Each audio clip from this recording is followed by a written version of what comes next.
आज गुरु पूर्णिमा महोत्सव के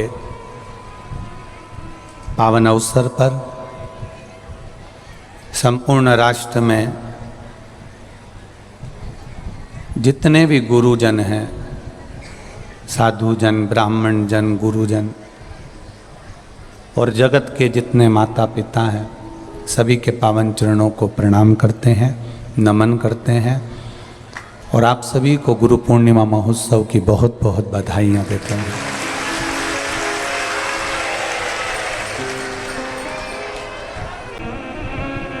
विषम परिस्थिति में कभी आपका गुरु आपके सामने नहीं खड़ा होगा।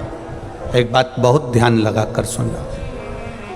द्रौपदी का चीर खिंचा रहा था, द्रौपदी के गुरु उसी सभा में बैठे हुए थे। पांडव हार रहे थे, पांडवों के गुरु उसी सभा में बैठे हुए थे। राम जी वन जा रहे थे, राम जी के गुरु उसी सभा में बैठे हुए थे। कुब्जा की बुद्धि बिगड़ी, गुरु उसी सभा में थे। कैकेयी ने राम जी को वन भेजा, गुरु उसी सभा में थे। आप जितने संवाद, राजा हरिश्चंद्र के जीवन में जो दर दर भटकना पड़ा, गुरु उसके सामने थे। कोई इस अंदाजे में कभी गुरु मंत्र मत लेना कि तुम्हारे दुख का समय आएगा तो तुम्हारा गुरु जी तुम्हारे सामने आएगा। शिव महापुराण की कथा, शिव गुरु कथा कह रही है, गुरु कभी सामने नहीं आता, पर गुरु ने जो मंत्र दिया है, अगर तुम्हारी दुख की घड़ी में तुम्हें वो मंत्र याद आ गया तो तुम पार उतर सकते हो।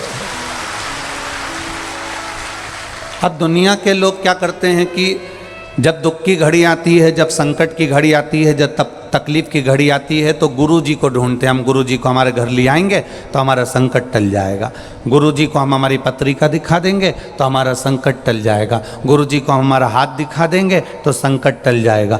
गुरु जी हमको कुछ बना कर दे देंगे तो हमारा संकट टल जाएगा। कभी नहीं। द्रौपदी के चीर को दुशासन खींच रहा है और द्रौपदी सबको पुकार रही है। पुकारते पुकारते द्रौपदी गुरु जी के सामने भी गई। मैं तुम्हारी शिष्या हूं, आपने मुझको गुरु मंत्र दिया है और आपने अगर मुझे गुरु मंत्र दिया है तो कम से कम आप तो मेरा साथ दो। गुरु जी ने एक ही बात कही, इस सभा में जितने बैठे हैं कोई तेरा साथ नहीं देगा, तेरा गुरु भी तेरा साथ नहीं देगा, पर गुरु ने जो तुझे मंत्र दिया था द्रौपदी उसको पुकारना चालू कर, वो तेरा साथ है। और द्रौपदी ने वो मंत्र का उच्चारण करना प्रारंभ करा और भगवान कृष्ण के कानों में वो मंत्र गया, तब भगवान दौड़कर द्रौपदी का चीर बचाने के लिए आए। हम अपनी विषम परिस्थिति में गुरु को घर बुलाना चाहते हैं। हम अपनी विषम परिस्थिति में गुरु के पास जाना चाहते हैं। हम अपनी विषम परिस्थिति में हम गुरु से कुछ पाना चाहते हैं, पर विषम परिस्थिति में गुरु आपके घर ना आए चलेगा। विषम परिस्थिति में आप गुरु के दरवाजे जाएं ना जाएं चलेगा, पर विषम परिस्थिति में जिस गुरु से तुमने मंत्र लिया है उस गुरु का मंत्र आपके कान में, बुद्धि में, चित्त में होना चाहिए। जब आप कहीं निकल कर जा रहे हैं, आपको लग रहा है कि मैं विषम परिस्थिति में फंसा हुआ हूं, तब उस समय पर, उस घड़ी में आप गुरु के मंत्र का स्मरण करना, और अगर नहीं भी याद आए तो श्री शिवाय नमस्तुभ्यम का स्मरण करना, पार उतर जाए। हमारे यहाँ कुछ मंत्र वेद व्यास जी के द्वारा लिखे गए, वो भी गुरु मंत्र का काम करते हैं। हमारे कुछ मंत्र हमारे संतों के द्वारा, साधुओं के द्वारा, तुलसीदास जी द्वारा, वाल्मीकि द्वारा लिखे गए, सुखदेव जी महाराज द्वारा लिखे गए, वो भी गुरु मंत्र का काम करते हैं। जैसे भागवत का ओम नमो भगवते वासुदेवाय, शिव महापुराण का ओम नमः शिवाय, नमः शिवाय, श्री शिवाय नमस्तुभ्यम, और महामृत्युंजय मंत्र, ये भी गुरु मंत्र का काम करते हैं। रामचरितमानस का राम नाम, ये गुरु मंत्र का काम कर जाता है।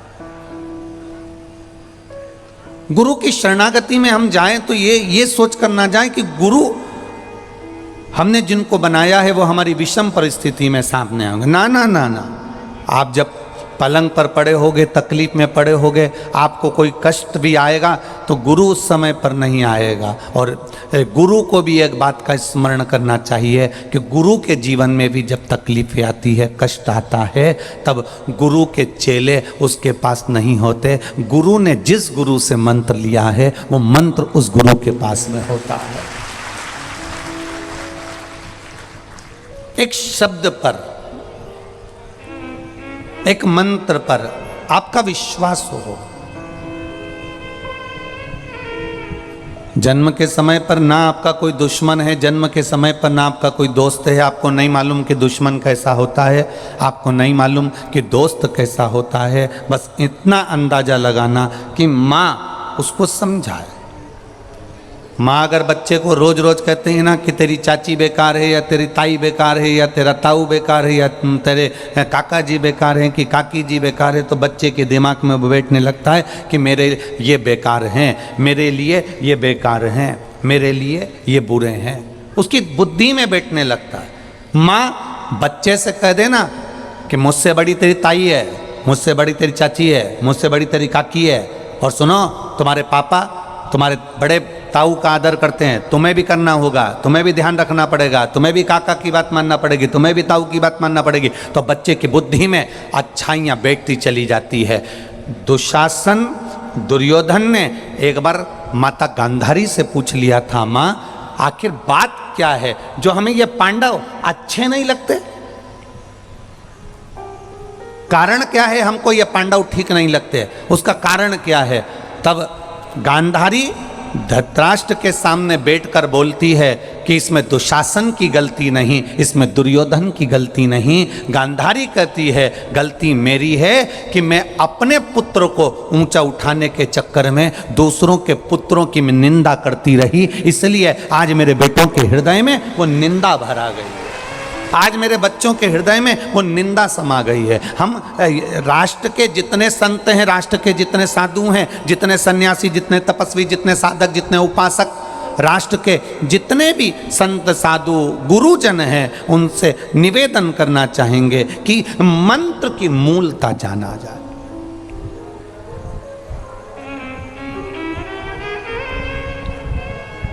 बहुत ध्यान देना। जब आपके घर में शादियां हुई होगी ना, किसी की बारात निकली होगी, तो बारात निकलते समय पूरे घर के रिश्तेदार दूल्हे के आगे होते हैं कि दूल्हे के पीछे होते हैं? बोलो बोलो, जम के बोलो। आगे। जब बारात निकलती है, बारात निकलते समय दूल्हे के आगे सारे रिश्तेदार चलते हैं, और जब कोई मरता है तो मरने के बाद में सारे रिश्तेदार अर्थी के आगे चलते हैं कि पीछे चलते हैं? पीछे चलते हैं। मतलब ये हमारा व्यवहारिक जीवन भी कहता है कि जब तुम्हारे यहाँ कोई खुशी आएगी, जब तुम्हारे यहाँ सुख आएगा, जब तुम्हारे यहाँ वैभव आएगा, जब तुम्हारी सत्ता चलेगी, जब दुनिया का सारा सुख तुम्हारे पास होगा, तो तुम्हारे सारे रिश्ते आगे बढ़कर काम करेंगे, आगे आगे चलेंगे, नाचेंगे, कूदेंगे, आगे आगे रहेंगे, खूब एंजॉय करेंगे। और जब तुम्हारी दुख की घड़ी होगी, सब पीछे खसक जाएंगे, कोई आगे नहीं। ये हमारा व्यवहारिक जीवन कर रहा है। ज्यादा दूर हमें ज्ञान लेने नहीं जाना, ज्यादा दूर हमको नहीं जाना कि हमें बहुत लंबा चौड़ा ज्ञान चाहिए। आप तो सीधी सीधी देखो कि शादी में दूल्हे के सब बोलते जाओ जम के आगे, और मरने पर सब पीछे। मतलब सुख में सब आगे हैं, रबड़ी खाने में सब आगे हैं, समोसा खाने में सब आगे हैं, पर दुकान पे बिल चुकाने में सब पीछे, सब पीछे।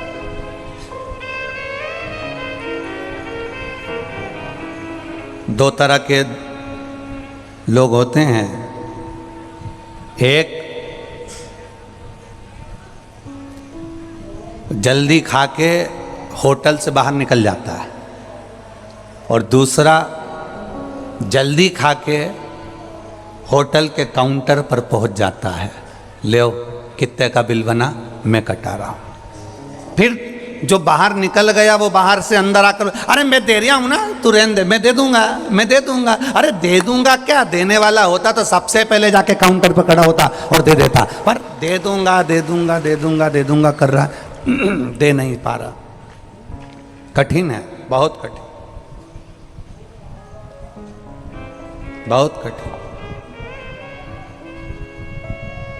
दो तरह के लोग हैं, एकदम गए और पैसा कटा दिया, और एक दे दूंगा, मैं दे रहा हूँ, मैं दे रहा हूँ। उसी तरह दो तरह के लोग हैं। हम तो बस अभी कल से शंकर जी के मंदिर जाना चालू करूँगा। घर का लोग बोल रहा है मंदिर जाऊँगा, कल से जाऊँगा, फिर कल हो गया, कब जाऊँगा, पर बस कल जाऊँगा। और एक वो होता है तुरंत कथा सुनी, मन लगा और मंदिर पहुंच गया। उसने ये भी नहीं सोचा कि कौन कटाएगा, अपन ने समोसा खाया है तो बिल अपन कटा लें, दूसरे का भी बिल अपन कटा दें, हो गया।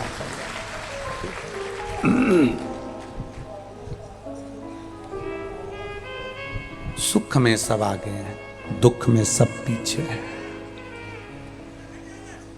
सुख में सब आगे, आपके जीवन में जितनी भी सुख के समय आएगा, जितनी भी सुख की घड़ी आएंगी, सारे रिश्तेदार, नातेदार, कुटुंब, कबीले सब आगे होंगे।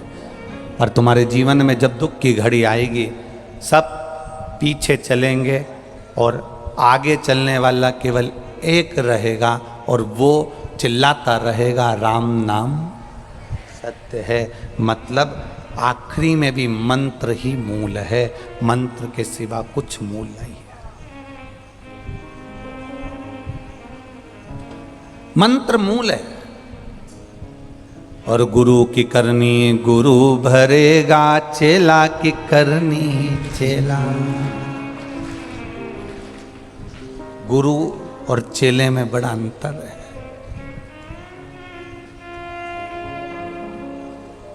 एक चेले ने एक सांप मरा हुआ पड़ा था और उसको चींटियां नोच नोच के खा रही थी। सांप मरा हुआ पड़ा हुआ है, चींटियां उस सांप को नोच नोच कर खा रही है। चेले ने गुरुजी से पूछ लिया, ये कौन है, ये है कौन, और ये चींटियां कौन है जो इसको नोच कर खा रही। कहा ये सांप जो दिख रहा है ये बहुत बड़ा गुरुजी था, बहुत बड़ा गुरु, और ये जितनी चींटियां हैं ना ये सब उसकी चेला है। अच्छा, तो ये सांप को चेले नोच नोच के क्यों खा रहे हैं? तो कहा ये सांप बहुत बड़ा गुरुजी था, खूब आनंद के साथ खूब चेलों से दान भिक्षा मंगवाई और अपना खुद का भोग भोगा, कभी किसी को कुछ नहीं दिया, इसलिए मरने के बाद ये सांप बना और ये चेले चींटियां बने, अब गुरु को नोच नोच के खा रहे हैं। कर्म का दंड है, भोगना। ना गुरु बचा ना चेला बचा।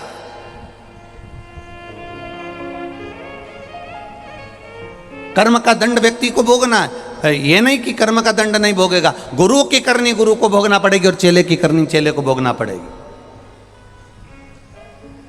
अगर कोई सच्चा सतगुरु है उसको भी मंत्र का जाप करना पड़ेगा। ये नहीं कि केवल मंत्र दे दिया। अरे कितना कितना सोचने वाली बात होती है। गुरु दीक्षा कोई साधारण है क्या? गुरु मंत्र देना साधारण है क्या? गुरु दीक्षा प्रदान करना कोई साधारण है क्या? तुम आए और नारियल लेकर तुमने गुरु मंत्र ले लिया, अन्न का दाना लेकर गुरु मंत्र ले लिया, जरा सा तुलसी का दल लेकर तुमने गुरु मंत्र ले लिया। गुरु मंत्र केवल तुलसी की माला लेकर अपने गुरु मंत्र ले लिया। गुरु मंत्र लेना साधारण नहीं और गुरु मंत्र देना साधारण नहीं है। बहुत कठिन विषय है, बहुत कठिन। जो गुरु किसी शिष्य को गुरु दीक्षा देता है, नाम दीक्षा देता है, मंत्र दीक्षा देता है, अब वो चेला यदि थोड़ा भी गलत कार्य करता है तो उसका अंश गुरु को भोगना पड़ता है, उस चेले के अंश को गुरु को भोगना। ये कैसे भी भगवान का एक बार भजन करे, गुरु सोचता है कि इसको मंदिर तक ये चले जाए, भगवान की भक्ति कर ले, दुनिया में कभी जिंदगी में एक अच्छा काम अगर ये कर लेगा तो गुरु का भी नाम होगा, ऊपर भी कह देंगे ये उन गुरु का चेला है जो साधारण नहीं है, उस गुरु का चेला है, साधारण नहीं है, इसने ऐसा कर्म करा, इसने ऐसा कृत्य किया और ये उस गुरु का चेला है। और बाद में मालूम पड़े कि गलत कर्म करने पर तो गुरु को भी भोगना पड़े, चेले के कर्म के दंड को गुरु को भी भोगना पड़ता है।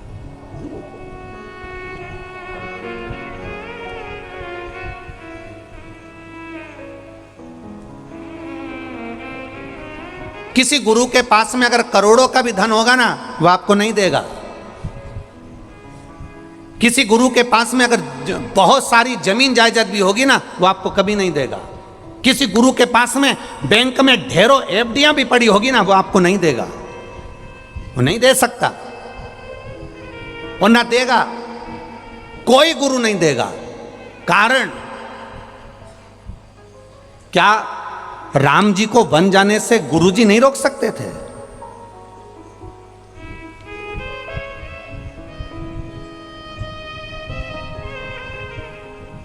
क्या भगवान कृष्ण के जीवन में जो कष्ट आया तो उसको गुरु नहीं रोक सकते थे? गुरु के पास में अगर ढेरों धन होगा, संपदा होगी, पैसा होगा, दौलत होगी, फिर भी गुरु अपने शिष्य को वो पैसा नहीं देगा, दौलत नहीं देगा, धन नहीं देगा। कारण केवल एक है, क्योंकि गुरु अपने शिष्य को होता। एक कथा बड़ी सुंदर आती है, एक शिष्य के बहन की शादी थी और उसने गुरु जी से कहा, गुरुदेव मेरी बहन की शादी है, मैं 15 दिन के लिए अपने गांव जा रहा हूं गुरुजी, मेरी बहन की शादी है, मेरे पिता बहुत गरीब, माँ बहुत गरीब, लोगों के यहाँ झाड़ू पोछा कर कर गुजारा करती हैं गुरुजी, इतना धन नहीं है गुरुजी, बस आपकी कृपा होगी ना गुरुदेव तो मेरी बहन की शादी अच्छे से हो जाएगी। चेले ने इसलिए कहा कि गुरुजी के पास बहुत सारी जायदाद है, जमीन है, पैसा है, गुरुजी कुछ दे देंगे तो मेरी बहन की शादी हो जाएगी। अब गुरुजी के पास से चेला जाने लगा तो गुरुजी ने कहा एक काम कर, ये अनार का झोला ला, तो अनार वाला अनार भरे थे, उसमें कुछ अनार सड़ भी रहे थे, कुछ अच्छे भी थे। गुरुजी ने कहा ले तेरी बहन की शादी है, या अनार का झोला ले जाओ, रास्ते में जा रहा है तेरे ये झोला। अब चेला झोला लेकर चला तो मन में कोसता रहा, गुरुजी के पास कितना पैसा है, कितना धन है, पर गुरुजी ने 1 रुपया नहीं दिया मेरी बहन की शादी में। दूसरे लोग होते तो लिफाफा देते, गुरुजी ने तो अनार दे दिए, बस केवल अनार लेकर चल दी। क्या सोचना, बहुत कंजूस रहा है मेरा गुरु, बड़ा बेकार है मेरा गुरु, बस मन में सोचता सोचता चल दिया। आगे जाकर जंगल में पहुंचा, अनार का झोला पास में, नगर का राजा बीमार पड़ गया। नगर के राजा को ऐसी बीमारी हो गई कि चर्म का रोग हो गया। उस रोग को समाप्त करने के लिए अनार के रस में दवाई मिलाकर देना थी। राजा के नगर में कहीं अनार नहीं मिले। सैनिक ढूंढते ढूंढते जंगल में पहुंचे, जहां पर यह बालक सो रहा था उसके पास में झोला मिला, इसको उठाया, झोला लिया और अनार का झोला लेकर सीधे राजा के वेद के पास पहुंच गए। डॉक्टर के पास पहुंचे, वेद ने उसमें दवाई मिला के राजा को दी, राजा ठीक हो गया। राजा ने पूछा ये अनार कहाँ से आए? ये लड़का है ना, ये विद्यार्थी, इसके पास से आए। क्यों रे तेरे पास अनार कहाँ से आए? मेरे गुरु ने दिए थे। कहाँ जा रहा है तू? मेरी बहन की शादी है।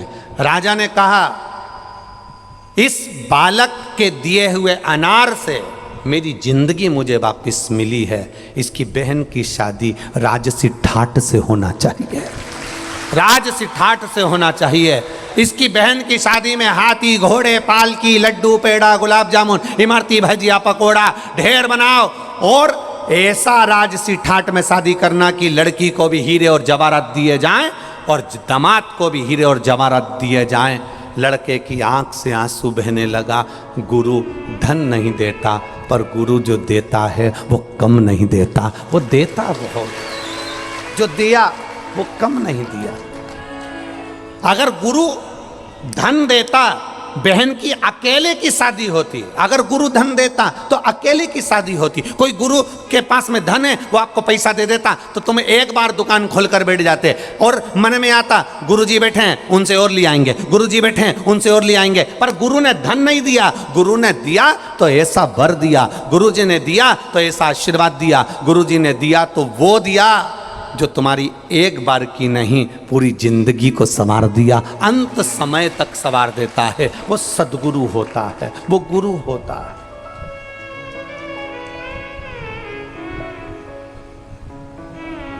वो गुरु है, देगा गुरु। एक बात बहुत याद रखना अपनी जिंदगी में, कभी गुरु जी से मत कहना कि हमको आशीर्वाद दे दो, हमारे सिर पर आपका हाथ रख दो। ना ना ना ना, आप जिस गुरु से तुमने मंत्र लिया है, जिस गुरु से तुमने दीक्षा ली है, उसकी दृष्टि आप पर पड़ गई, बस केवल आप उसके सामने चले गए और उसने आपको देख लिया, उसके चेहरे पर तुम्हें देखकर प्रसन्नता आ गई, समझ लेना कि तुम्हारा कल्याण अपने आप हो गया। तुम्हें हाथ रखवाने की जरूरत नहीं है, तुम्हें कहीं गुरु के सामने ये दिखाने की जरूरत नहीं है कि मैं आपका शिष्य हूँ, मैंने आपसे गुरु मंत्र लिया है, मैंने आपसे दीक्षा ली है, मैं आपका चेला हूँ और मैं बड़ा दुखी हूँ। ना ना, गुरु के सामने जाना और जाकर जैसे दशरथ जी ने अपने गुरु जी से कहा था कि मेरी 3 धर्म पत्नियाँ, वैभव बहुत है, सत्ता बहुत है, बस इस घर की इस सत्ता को चलाने वाला कोई चाहिए। और गुरु ने पुत्र का मिष्ठी यज्ञ कराकर दशरथ जी की गोदी में 4 पुत्रों को दे दिया था, क्योंकि कोई शिव रूपी जो गुरु होता है वो देता बहुत है पर सामने प्रकट होकर नहीं देगा, सामने प्रकट होकर नहीं देगा। उसकी दृष्टि मात्र पड़ जाए बहुत है, केवल दृष्टि,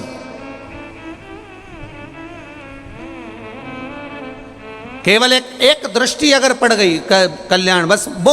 और गुरु भी वो होना चाहिए। फिर वही वाली बात आ गई, ऐसी प्रेम भिक्षा लाना रे गुरु ने मंगाई,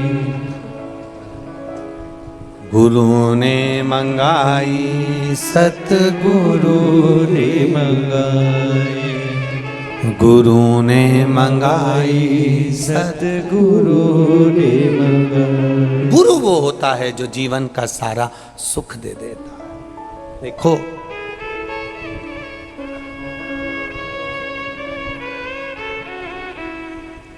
हमारे जो गुरु जी थे श्री विठलेश राय काका जी महाराज, गोलोकवासी, उनके स्थान पर बैठे थे परम पूज्य श्री देवकीनंदन श्री महाराज जी गोलोकवासी। हमारे गुरु जी भी और उनके स्थान पर बैठने वाले परम पूज्य श्री देवकीनंदन महाराज जी भी, वो भी बैकुंठवासी, वो भी। अब उनके स्थान पर बैठे हैं श्री दिवेश कुमार जी। पर हमारे जो गुरु जी थे श्री विठलेश राय काका जी महाराज, आप सीहोर में अगर आप बात करेंगे, पूछेंगे, जिस समय पर हमारा पुराना मकान देख कर आएंगे, उस मकान में भी हमारे पिताजी के जितने काका बाबा के रिश्तेदार थे, भाइयों थे, सब उसी मकान में रहते थे। हमारे पास में ऊपर एक हॉल था और एक छोटा सा भगवान का कमरा था, जिसमें हम उसे भगवान का ही कमरा कहते हैं कि भगवान का कमरा है, उसमें भगवान की पूजन होती। इतना नहीं था कुछ भी, पर हमारे घर के सामने ही चरखा लाइन में गीताबाई पाराशर रहती थी। उसने उसके पति के शांत होने पर हमसे कहा कि कथा करना है अपने पति के निमित्त, आप कर दोगे? अब उस समय स्कूल का समय, अब ठीक है कर देंगे, पर तुम्हारा तो गुरु मंत्र नहीं है। अब गुरु मंत्र नहीं, गुरु दीक्षा नहीं, तो कथा कैसे करोगे? अब हमको मालूम भी नहीं था कि गुरु मंत्र भी जरूरी है। ठीक है, कहाँ जाकर मंत्र ले लें? उन्होंने कहा इंदौर चले जाओ, और इंदौर में लाल हॉस्पिटल के पास में श्री विठलेश राय काका जी हमारे गुरु हैं, आपके तो बन जाएंगे। अपने मन में भाव आता है ना, पति कह देता है पत्नी से मेरे गुरु जी ये हैं तो तू भी इनको बना ले, पत्नी कह देती अपनी बहन से मेरे गुरु जी ये है ना तू भी बना ले। ऐसे उसने हमसे कहा कि तुम इनको गुरु बना लो, गुरु दीक्षा ली। अब हमको नहीं मालूम था कि वहाँ धोती पहनना पड़ती है गुरु मंत्र के लिए, दीक्षा के लिए। ना धोती थी, ना इंदौर जाने का धन था, ना पैसा था। हमारे माता पिता हमको पेट भर कर खिला लें, दूसरी जगह जाने की तो बहुत बड़ी बात थी।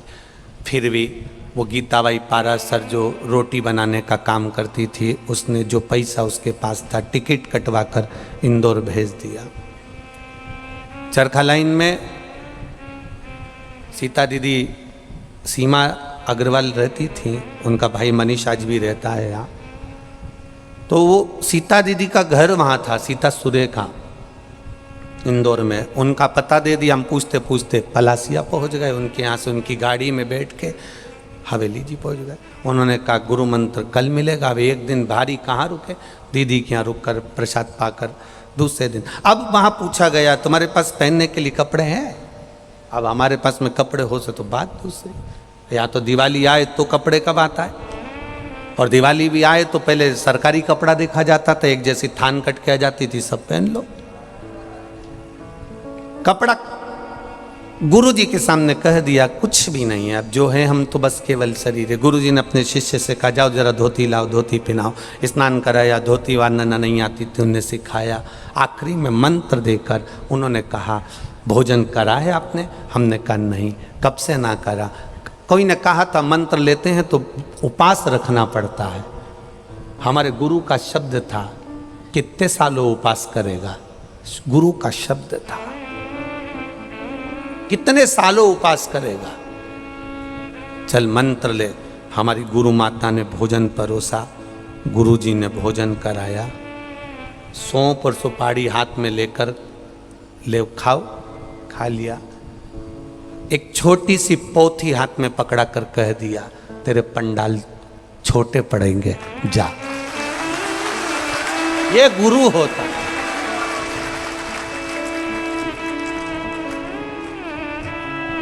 वो सौंफ सुपारी नहीं थी, हमारे गुरु की वाणी उसने अपने हाथ से निकाल कर दे दी। ये सौंफ सुपारी नहीं, ले खा। और कौन गुरु होगा जो अपने शिष्य को सौंफ और सुपारी खाने को देगा? लिखा सौंफ सुपारी मिली हुई गुरु ने दिया, खाया, पोथी दे दी, ले जा। छोटे हैं, चिंता ना करना। आते आते 2 धोती गुरुजी ने अपनी धर्म पत्नी गुरु माँ से कहकर झोले में रगवा दी, पटुका लगवा दिया, ले जा। गुरु गुरु होता है जीवन, उसके बराबर कोई नहीं हो सकता। क्या दोगे आप गुरु को? क्या प्रदान करोगे आप गुरु को? आप अपनी माता रूपी गुरु को क्या दे सकते हो? पत्नी को तो जेवर दिला देते हो, बहन को सामान दिला देते हो, भाई को ये दिला देते हो। कभी माँ को कुछ दिलाया जीवन में? माँ को और लोग कहें तुमने हमारे लिए क्या करा, उसने जो उपकार करा दुनिया में कोई नहीं करता। गुरु माँ हो, चाहे पिता हो, चाहे शिक्षक हो। आप में से कितने लोग इंजीनियर बन गए, कितने लोग कलेक्टर बन गए, कितने लोग एसपी बन गए, कितने लोग मंत्री बन गए।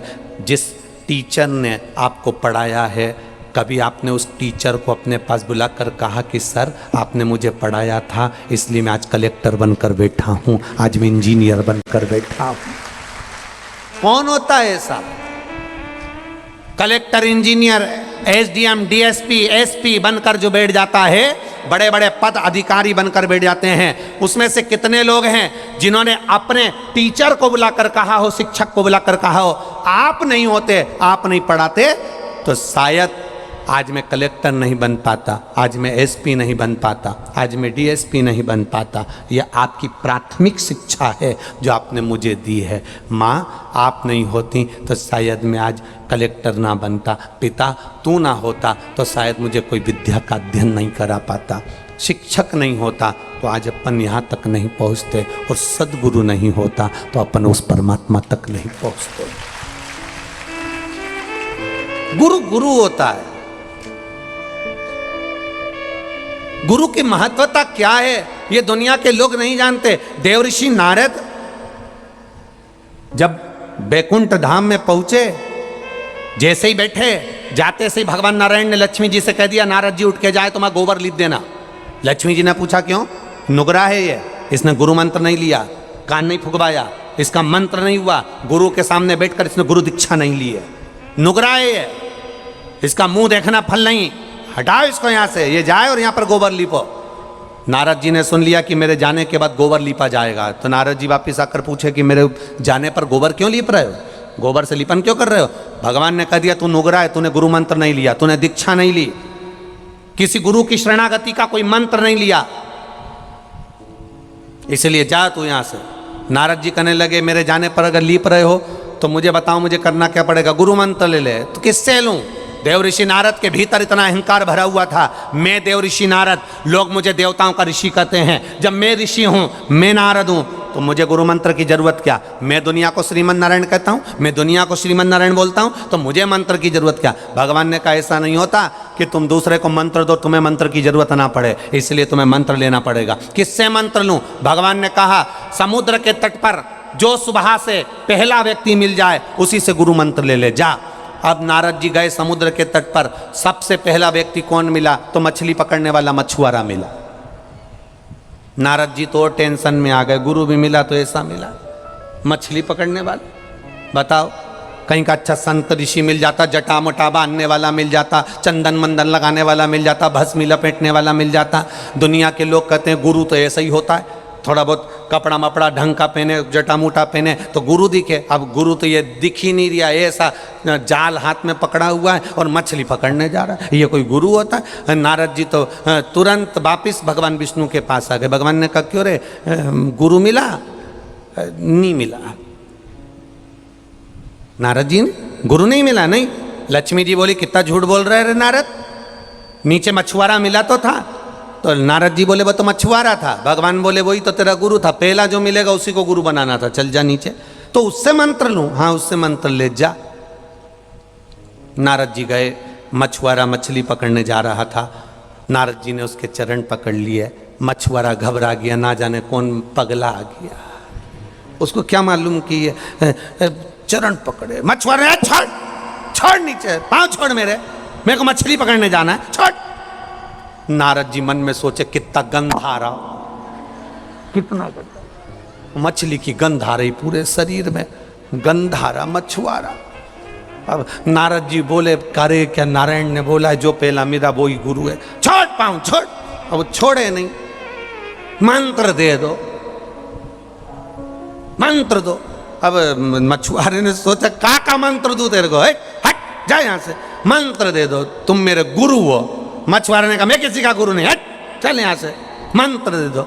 अब वो बेचारा पढ़ा लिखा तो नहीं था, तो उसने कहा चल पाँव छोड़, मंत्र देता हूँ। अब पाँव छोड़ाया, पीछा छुड़ाना था मछुआरे को, तो उन्होंने कह दिया मंत्र दो, कह बस चुप।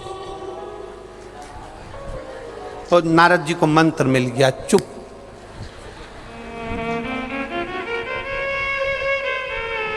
अब मछुआरे ने तो कह दिया चुप, नारद जी हो गए चुप।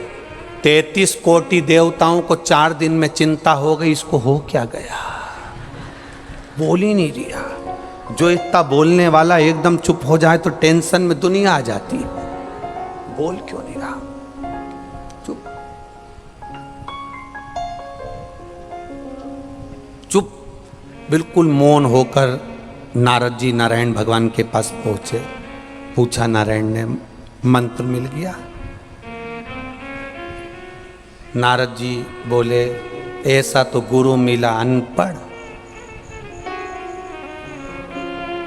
शरीर में अलग बदबू आ रही और ऊपर से मंत्र दिया, चुप। अब ये कोई मंत्र होता? भगवान विष्णु को क्रोध आ गया,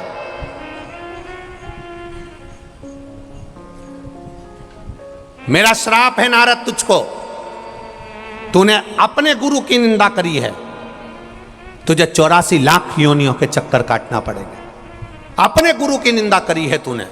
गुरु की निंदा करना, गुरु की निंदा सुनना व्यर्थ, अपने जीवन को नरक तक पहुंचाना। मेरा श्राप है तुझको, तुझे 84 लाख योनियों के चक्कर काटना पड़ेंगे, जा यहां से। नारद जी को श्राप दिया। रोते हुए नारद पृथ्वी पर चले गए। वहीं समुद्र के तट पर मछुआरा मछली पकड़कर लाया जाल, नारद जी को देखा तो पूछा, अभी तक बैठा है तू? हाँ। क्यों बैठा है? रो क्यों रहा है? अभी मैं गया था तो रो नहीं रहा था, अब रो रहा है। रो क्यों रहा है? मछुआरे ने पूछा। मुझे श्राप लगा है भगवान का कि तू 84 लाख योनियों के चक्कर काटेगा, और चक्कर काट लेगा तब तू आकर बैकुंठ में निवास करेगा। तो इतने में मछुआरे ने बोला, टेंशन लेने की जरूरत नहीं है, इतनी सी बात के लिए रो रहा पगला। इस रेत पर 84 लाख योनियों के फोटो बना ले और चक्कर काट के चले जा।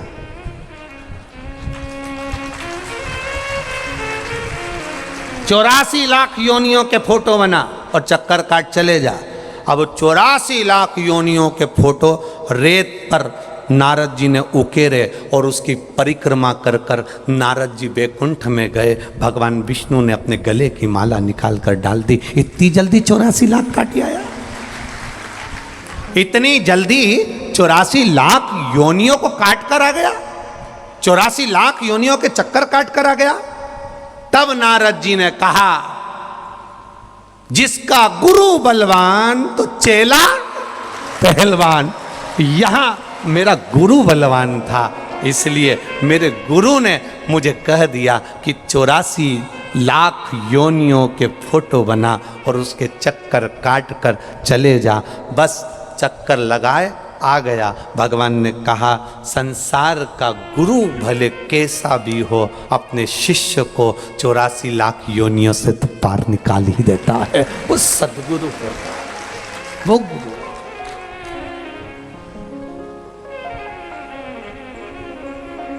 पहली भिक्षा जो जल की लाना,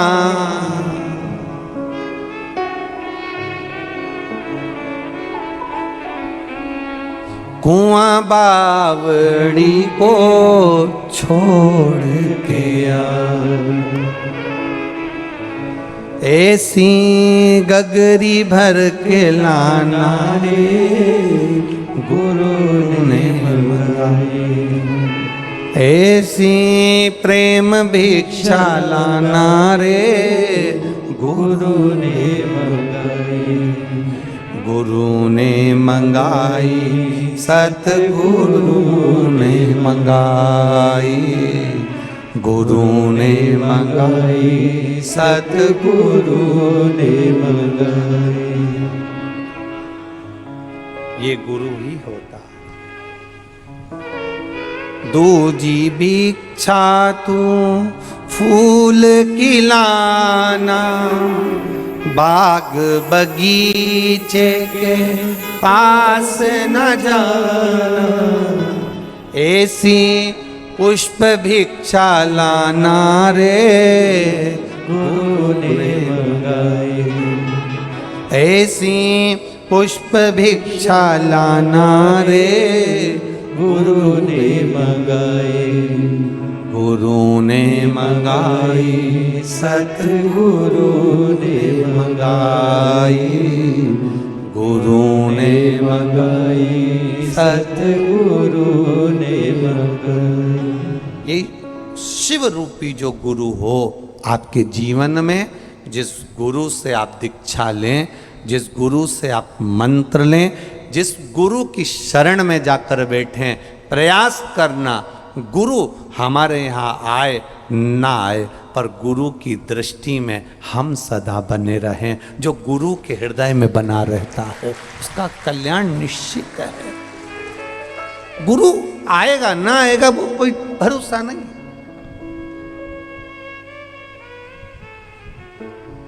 लाखों लोग मंत्र लेते हैं, हजारों लोग गुरु दीक्षा लेने आते हैं।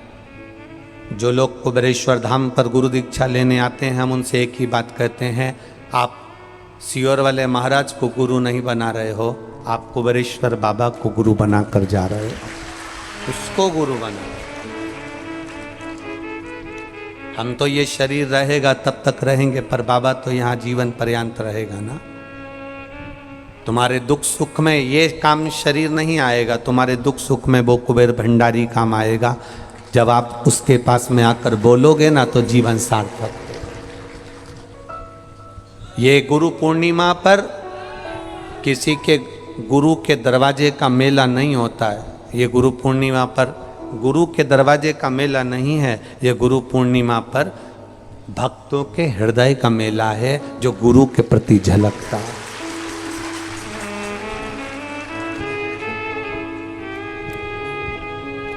हृदय का मेला।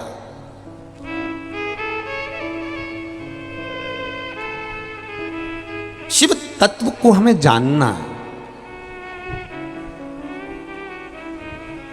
ब्रांडेड वस्तुएं किसी की पहचान नहीं होती है। आप कंपनी का माल पहनते हो, आपको कंपनी के माल से कोई नहीं पहचानेगा कि वो हमारी वहां वाली जीजी है ना, भोपाल वाली, वो कंपनी का माल पहनती। ना ना ना, ब्रांडेड वस्तुओं से किसी की पहचान नहीं होती है, बल्कि उसके भजन से, उसके कीर्तन से, उसकी भक्ति से पहचान होती है कि वो ऐसा है। वस्तुएं ब्रांडेड पहनने से कोई नहीं पहचानता साहब। कई लोगों को तो तुम अगर 50,000 की घड़ी भी पहन के चले जाओ, 1 लाख की घड़ी भी पहन के चले जाओ, जिसको कीमत ही नहीं मालूम वो तो कह देगा हो ऐसी घड़ी तो कहीं घड़ी देखी रहे अपन ने दादा, क्या हो घड़ी का रुतबा दिखाओ तो घड़ी बहुत देखी। हीरा का परखदार हीरे को परख सकता है। तुम किसी के पास जाकर के दो मेरी साड़ी तो 5,000 की है, इतना में दूसरी जो बाजू में बैठी होगी ना, ऐसी घड़ी देखी रे दादा, हमारे यहाँ तो झाड़ू वाली भी पहन के आई इसमें की। तो उसने पूछा इसमें 5,000 का है क्या? एकदम सॉफ्ट, एकदम सॉफ्ट। तो इतना में दूसरी बोल दी हमारे यहाँ तो वो बाथरूम का पोछा भी सॉफ्ट, एकदम सॉफ्ट।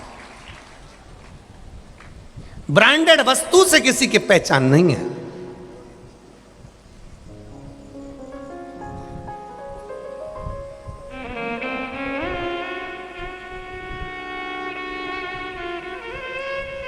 तुम्हारी पहचान तुम्हारे भजन से होना चाहिए। यहां जितने लोग आते हैं कुबेरेश्वर धाम पर, शिव के धाम पर, पूरी दुनिया में घूम कर आना, चारों धाम घूम कर आना, 12 ज्योतिर्लिंग घूम कर आना, सारे तीर्थ घूम कर आना, किसी तीर्थ में, किसी धाम में, किसी स्थान पर सब जगह भगवान की पूजन होती हुई दिखेगी, मंदिर में पूजन होती दिखेगी, पर पूरे भारत की भूमि का केवल एक धाम कुबेरेश्वर धाम है जहाँ कंकर की पूजन होती दिखती है। आप जितने वीडियो बनाओ, आप जितने फोटो खींचो, वीडियो बनाओगे, आप देखना वहाँ जितने भी मिलेंगे आपको पूरे कुबेरेश्वर धाम के अंदर, पूरे कुबेरेश्वर धाम के अंदर लोग कंकर की पूजन करते मिलेंगे। और क्या है ऐसा कंकर में जो पूजन करके जाता है 3 महीने में आ जाता है? कंकर में ऐसा क्या है? तो उसके भीतर वो कंकर की पूजन कर कर अपने भीतर के शंकर को प्रकट कर लेता है और शंकर उसकी सुनकर उसका मनोरथ पूर्ण कर देता है। सारी दुनिया बालू रेत पड़ी तो उनमें से लोगों ने शंकर की पूजन कर ली, कोई पत्थर लगाने के लिए रेत आई तो उसमें शंकर जी को ढूंढ लिया। ये ढूंढ रहे हो आप शिव को। ये पूरी दुनिया की पहला धाम है कुबेरेश्वर धाम। सारी दुनिया में बहुत राशि ठाट मिलेंगे, दर्शन भी मिलेगा, होटल भी मिलेगी, ये भी मिलेगा, वो भी मिलेगा, पर पहला कुबेरेश्वर धाम है कि सबसे पहले आते से ही तुम्हें पहला काम करना पड़ेगा। सारी दुनिया में तो मंदिर में भगवान बैठा है तो ढूंढने की भगवान को जरूरत नहीं पड़ती। 12 ज्योतिर्लिंग में चले जाओ, उज्जैन जाओगे तो महाकाल के मंदिर जाओगे, ओमकारेश्वर जाओगे तो महाकाल के मंदिर जाओगे, आप काशी जाओगे तो विश्वनाथ के मंदिर जाओगे। पहला धाम है जहां आकर लोग होटल बाद में ढूंढते हैं, खाने का सामान बाद में ढूंढते हैं, पहले आकर कुबेरेश्वर धाम का कंकर ढूंढते हैं, शंकर ढूंढते हैं। यह पहला धाम।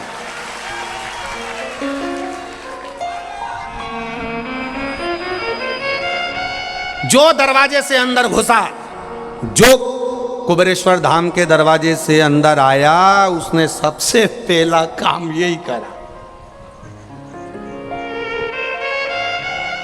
5 कंकर हाथ में उठाकर और कंकर में शंकर को ढूंढकर बैठ गई, स्नान करा रही है, धतूरा चढ़ा रही, बेलपत्र चढ़ा रही, दिया लगा रही, उस कंकर में शंकर को ढूंढ रही है। पहला धाम जहाँ लोग शिव को ढूंढने के लिए आते हैं और शंकर छुप नहीं पाते, तुम्हारे साथ चले जाते हैं। ढूंढो उस शिव को। ये ललकता, ये उत्साह, ये उमंगता भगवान को ढूंढने की तुम्हारे भीतर होना चाहिए।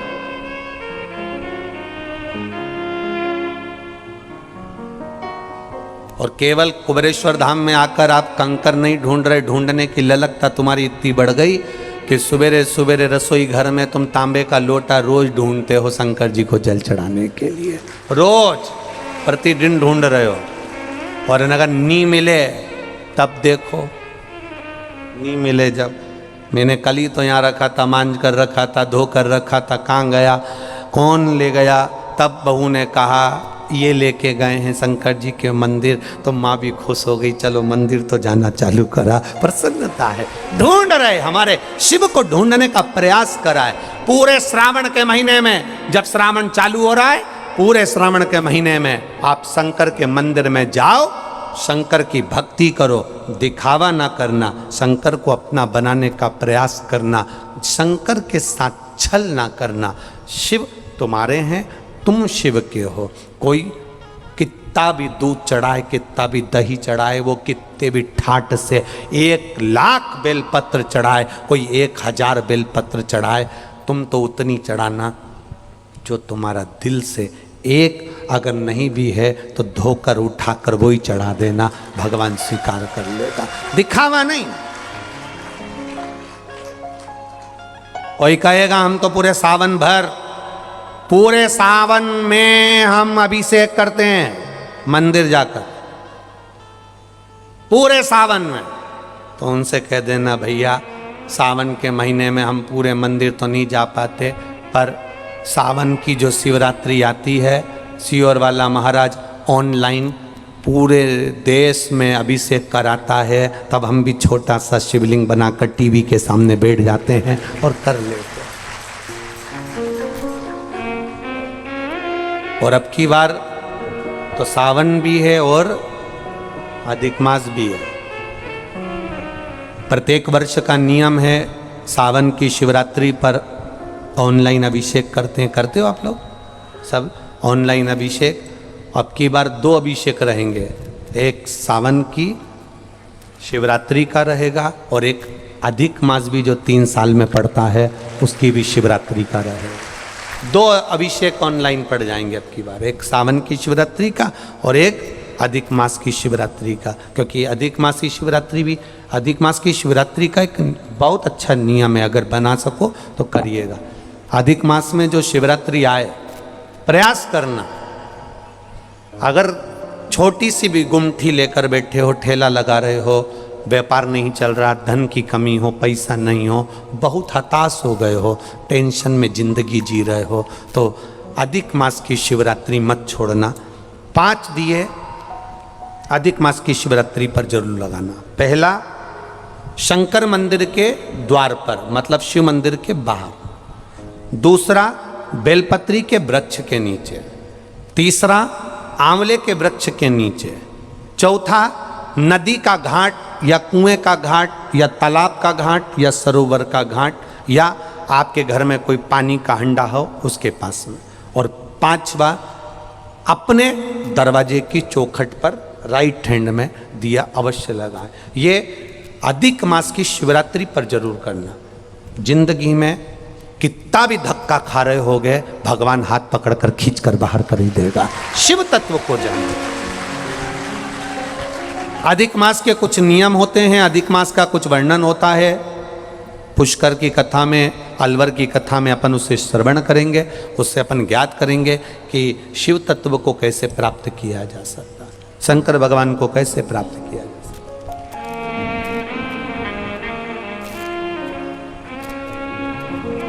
महाराज गुरु महिमा कह रही है, आपकी कीमत, आपकी बातों की कीमत वही समझ सकता है जो स्वयं कीमत वाला होगा, नहीं तो कीमती व्यक्ति ही आपको समझेगा और आपकी बात की कीमत को समझेगा।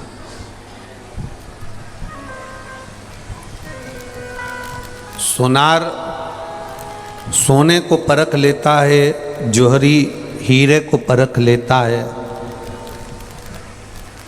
किसान फसल को परख लेता है और गुरु अपने शिष्य को परख लेता है।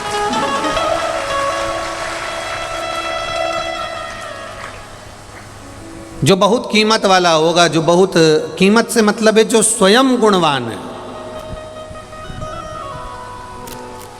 जिसमें स्वयं गुण समाये हैं, वो गुणवान को पहचान ले। वो गुणवान व्यक्ति गुणवान को पहचान सकता है। कीमत वाला व्यक्ति कीमत वाले को पहचान सकता है। आपकी कीमत, आपकी वाणी की कीमत कोई कीमती व्यक्ति जो कीमत वाला है वही समझेगा। बस इतना अपने भीतर ध्यान रखें, अपने भीतर एक बात का स्मरण रखें। गुरु पूर्णिमा के अवसर पर गुरु के दरवाजे पर जब भी जाना तो अहंकार को बाहर पटक कर जाना, अभिमान को बाहर छोड़ कर जाना। गुरु के द्वार पर जब भी जाना तो अपने भीतर तुम्हारे पास में कितनी सत्ता है, कितना वैभव है, कितना धन है, कितनी गाड़ी है, कितना बंगला है, ये सब दूर एक पत्राया है।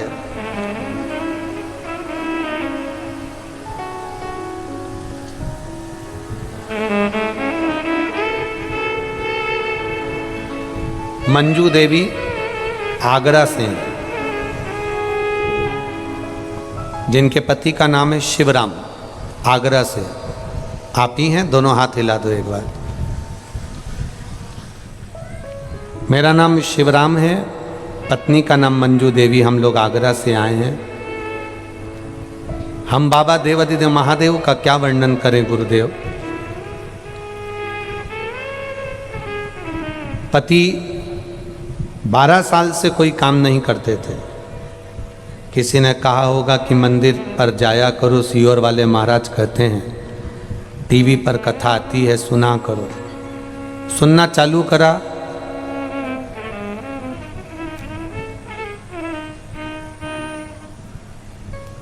और बाबा की कृपा का मैं क्या वर्णन करूं गुरुदेव। जिसने 12 साल में एक चम्मच नहीं हिलाई, और बाबा के मंदिर जाने से क्या ऐसा होता है कि शिव को जल चढ़ाओ, सफाई करो तो बाबा टूटमान होता है, देता है। मेरे बाबा ने वही कृपा करी। मैं बखान नहीं कर सकती। 12 साल जो एक चम्मच ना हिलाए हैं, 12 साल जिन्होंने कोई कर्म नहीं करा, केवल मंदिर गए, सफाई करना प्रारंभ करा, शिव पुराण टीवी पर सुनना प्रारंभ करा, और बाबा ने क्या छप्पर फाड़ कर दिया। साइकिल की औकात नहीं थी गुरुदेव, बाबा ने 4 व्हीलर 15 दिन में लाकर खड़ी कर दी। हम शिव जी को प्रणाम करने हैं। शब्द नहीं है हमारे पास में, बस इतना कहने आए हैं कि बाबा जब इतना सब कुछ दे दिया तो एक शिव महापुराण की कथा भी आगरा में दे देना, इतनी कृपा जरूर कर।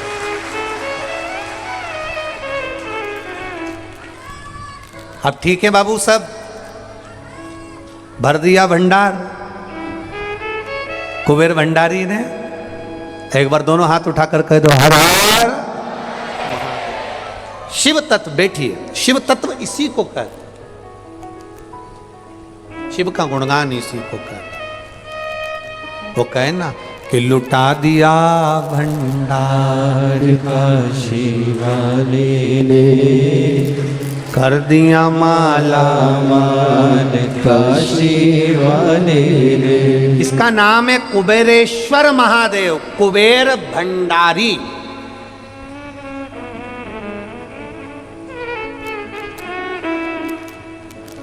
कुबेर भंडारी है वो।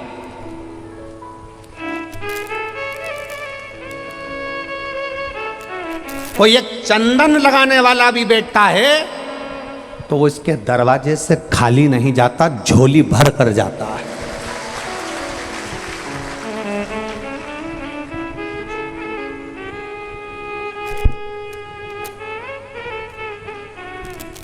पूरी दुनिया में जाओ, पूरी दुनिया में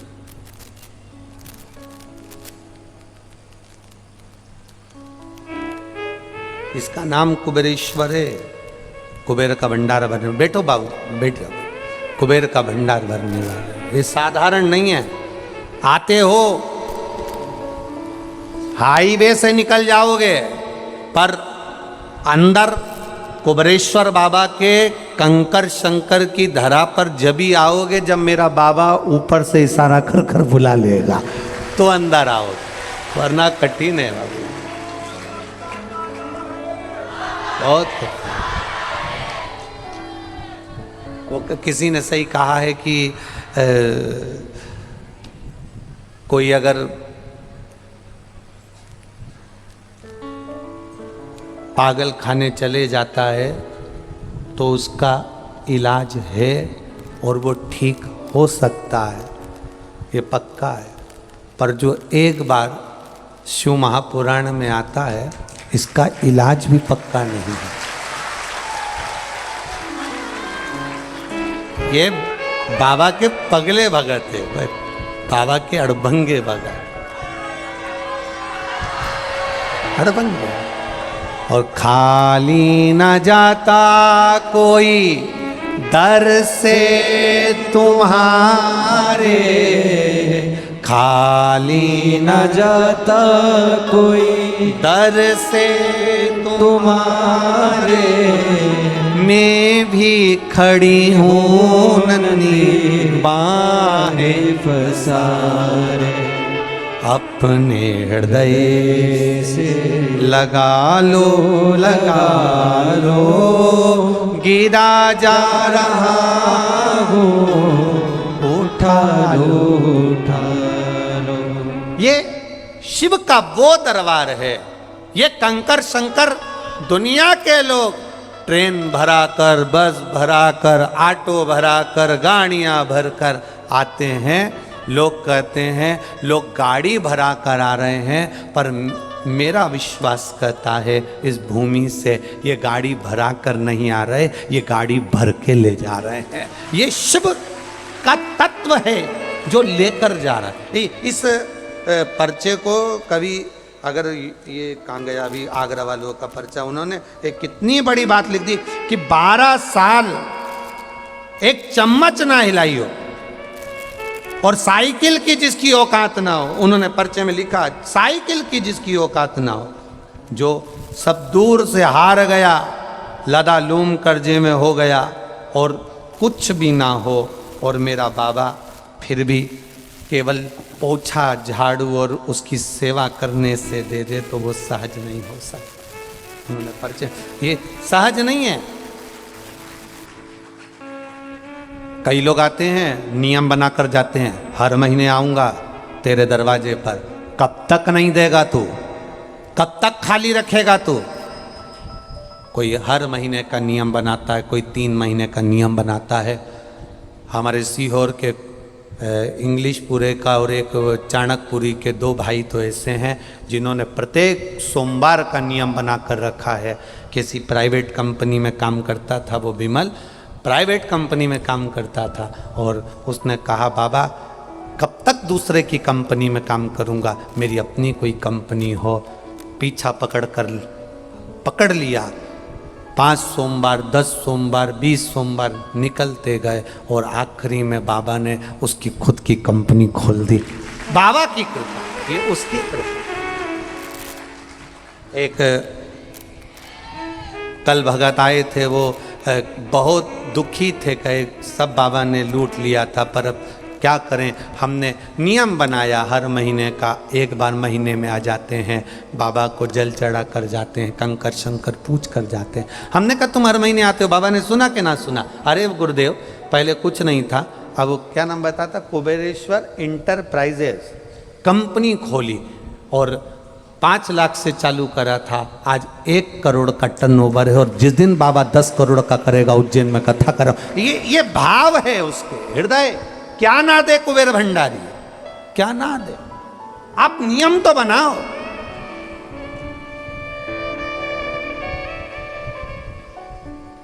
आप उसके दरवाजे पर आने का नियम तो बनाओ, आप उसकी चौखट का नियम तो बनाओ, आप शंकर के मंदिर जाने का नियम तो बनाओ, 1 लोटा जल चढ़ाने का नियम तो बनाओ। आप अगर नियम बना लोगे तो साधेगा वो। तुम रोज 1 लोटा पानी लेकर नहीं जाते, अपने दिल की आस लेकर जाते हो। जल शिव जी को नहीं चढ़ाते, अपना मन शंकर को चढ़ाते हो। जब मन दे दोगे तो वो सब कुछ दे देगा। हृदय से जाओ बाबा के दरवाजे, भाव से आओ बाबा के द्वार, दिल से आकर दिल से प्रार्थना करो। मेरे बाबा दया करना, मैं तेरे भरोसे हूँ, ना घर के भरोसे हूँ, ना परिवार के भरोसे हूँ। मेरे दाता दया करना, मैं तेरे भरोसे हूँ। उस पर भरोसा रखो, उस पर विश्वास रखो, उससे जुड़ो और दिल से जुड़ना। महादेव के मंदिर जाना तो दिखावे से नहीं, दिल से जाओ। जिन्होंने 1 साल पहले सावन महीने में जिन्होंने कावड़ चढ़ाई बाबा की, जिन्होंने कावड़ भरी, उनसे पूछना उनको क्या मिला। अगर आपके बीच में भी बैठे हों तो उनसे बात करना, तुम आए थे पिछली बार कावड़ चढ़ाने सावन महीने में, सीवन का जल लाकर चढ़ाया था तुमने, हाँ क्या दिया बाबा ने। और हम फिर निवेदन करेंगे पूरे भारत की भूमि पर जहाँ जहाँ शिव भक्त हैं, 16 अगस्त को सावन भी रहेगा और अधिक मास समापन अमावस्या का दिन भी रहेगा। अधिक मास का समापन अमावस्या का दिन इसलिए लिया कि अधिक मास और सावन दोनों का मिलन हो, और जो कावड़ का जल भरकर मेरे बाबा कुबेर भंडारी को चढ़ाए उसकी मनोरथ पूर्ण हो। तो 16 अगस्त सुबह 9 बजे सीहोर सीवन नदी के तट से बाबा की कावड़ लेकर शंकर जी के, हमारे सीहोर के जो मुख्य मंदिर हैं 5 देवालय, उनके सामने से निकलते हुए कुबेरेश्वर बाबा की चौखट पर आकर बाबा को जल चढ़ाएंगे। ना हम आपको कावड़ का डंडा देंगे, ना हम लोटा देंगे, ना हम ड्रेस देंगे, क्योंकि हम नेता तो है नहीं कि आपको लोटा भी दे दें और साड़ी भी एक जैसी दे दें या कपड़े भी दे दें। लोटा भी तुम्हारा, डंडा भी तुम्हारा और वस्त्र भी तुम्हारा। जिस वस्त्र को पहनकर कावड़ की यात्रा करो, उस वस्त्र को घर पर जाकर एक बार झड़ाना जरूर। लोटा भरकर जब पानी चढ़ाओ तो यहाँ से थोड़ा सा जल भरकर ले जाना जरूर, और जो कावड़ का डंडा लेकर जाओ उसको भी संभाल कर रखना। 1 साल बाद फिर बताना कि बाबा ने भंडार भरा कि नहीं भरा। सुबह 9 बजे 16 अगस्त के दिन कावड़ यात्रा सीहोर सीवन नदी से भरकर मेन रोड से होते हुए यहाँ पहुँचेंगे। शिव भक्त बोल बम का नारा है, बाबा एक सहारा है। स्मरण करते करते बाबा के धाम 10 किलोमीटर दूर की ये यात्रा रहेगी। इतना तो चल लेते हो ना, पक्का ना? तो जितने भी शिव भक्त आए, बच्चे आए, बड़े आए, बाबा से भाव के साथ में, आनंद के साथ में, भाव के साथ बोलते हुए चलना। और बाबा की कावड़ 16 अगस्त के दिन भाव से, जितने आसपास के लोग हैं, चाहे जितने छत्तीसगढ़, महाराष्ट्र, गुजरात, राजस्थान, जहाँ जहाँ से आप लोग आए हैं, बाबा से प्रार्थना करना कि कावड़ यात्रा में हम भी आएँ, एक दिन बाबा के चरणों का आनंद लें। पीली साड़ी या पीला वस्त्र या लाल वस्त्र जो भी आप धारण कर सकते हो वो करिए। नंगे पैर मत चलना, 10 किलोमीटर है, जूता चप्पल पहन के चलना। मेरे बाबा तो बाबा हैं, वो तो अलमस्त हैं। दिल देखता है वो जूता नहीं देखता, मन देखता है, वो कुछ नहीं देखता। बड़े भाव से आज 3 दिवसीय सुंदर शिव का गुणगान करने का, गुरु का गुणगान करने का जो मौका मिला, आज विराम ले रहा है। परसों 5 तारीख से पुष्कर राज राजस्थान से अपार शिव भक्त वहाँ पहुँच रहे हैं। सारे शिव भक्तों के साथ में सुंदर ब्रह्मा शिव पुराण की कथा श्रवण करेंगे। पुष्कर राज में ब्रह्म सरोवर का स्नान करेंगे और बाबा की शिव भक्ति का आनंद लेंगे। जो लोग बाहर से यहाँ नहीं आ सके, चिंता न करना, बाबा की कृपा पर बनी रहे। शिव नाम आपके पास में है, श्री शिवाय नमस्तुभ्यम आपके पास में है, ये मानकर करें कि हमारा गुरु मंत्र हमारे पास में है। आप लोगों को शिव भक्ति का भाव हो। सभी को आनंद के साथ नमन करते हुए, प्रणाम करते हुए, दंडवत करते हुए वाणी को विराम देते हैं। हर हर महादेव। आरती प्रारंभ हो। जय शिव ओंकार, भोले भज शिव ओंकार।